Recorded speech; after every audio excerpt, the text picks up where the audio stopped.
What even is this Parayana?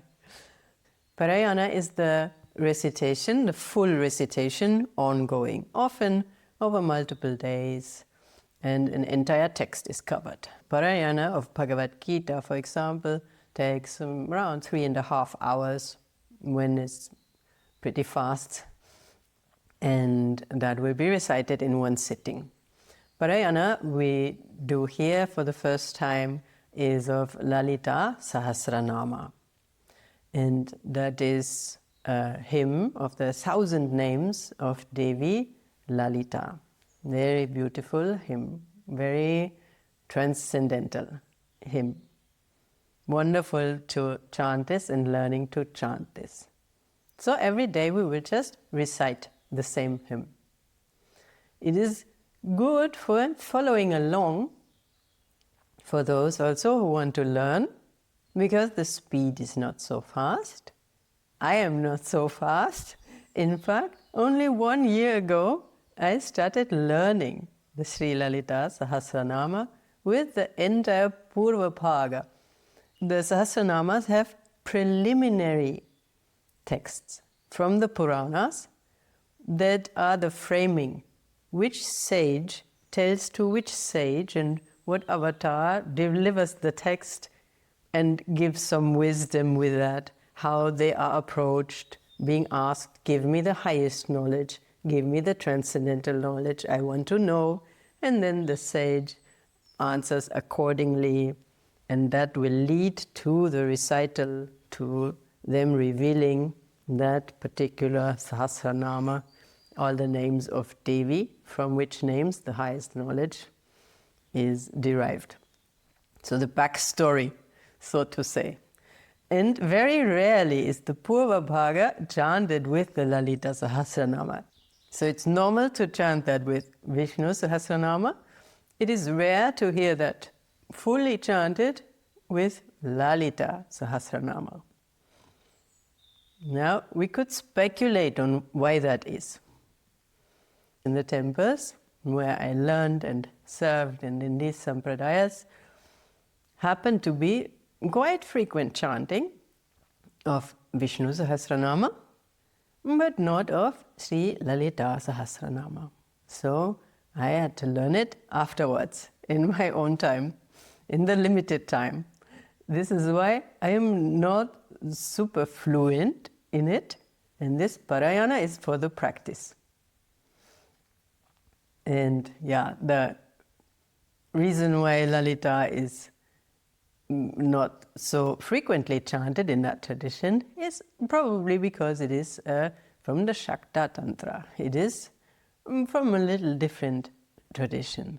The people of the Shakti Tantra, the followers of Devi, who are all their devotion only for her, they of course chant it very, very much and very fluently. But it does not mean that we don't chant it, or we don't learn it properly, or we don't love Devi.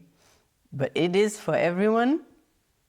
But just when choosing what to learn first and what to learn next, then different traditions have different priorities, so to say, or different sequences. So that is why it came quite late for me, and I am still also practicing in this Parayana being fluent in the chanting of the Sri Lalita Sahasranama. How you can also participate in that Parayana is you get the transcript if you don't read Devanagari, the Sanskrit and Hindi script. I might find one and link it. For years I have studied chanting and started learning it with the Roman transliteration. There's no issue with that. There's no one script that has a license to be the right, proper script for Sanskrit, because Sanskrit predates these scripts. So it's equally proper when you do it with transliteration. Of course, it will be easier for you to find and read along when you already read Devanagari and you know the pronunciation, but don't bother about all that at all. Even just reading the words, the transliteration, together with the recitation, live recitation in real time. Even that is already doing a lot of wonderful practice. It will be very sattvika. At the same time, a lot of CPU is used up for even just following the words. And that has, it's difficult to describe. It has a profound anchoring effect through that text. Even we don't need to know every word meaning. We don't need to know the meaning at all, in fact, for getting the benefit of starting such a wonderful practice. Traditionally, chanting is taught first the chanting, and then years later, if at all, the meaning. Many people do not even learn the meaning.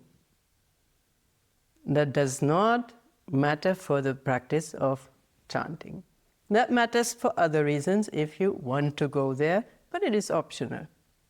So do not think you do not have anything it takes or any prerequisite when you are interested in chanting, or you feel it gives something to you to listen to that. Then all you need is yourself and a dignified situation. Atmosphere will also be beneficial.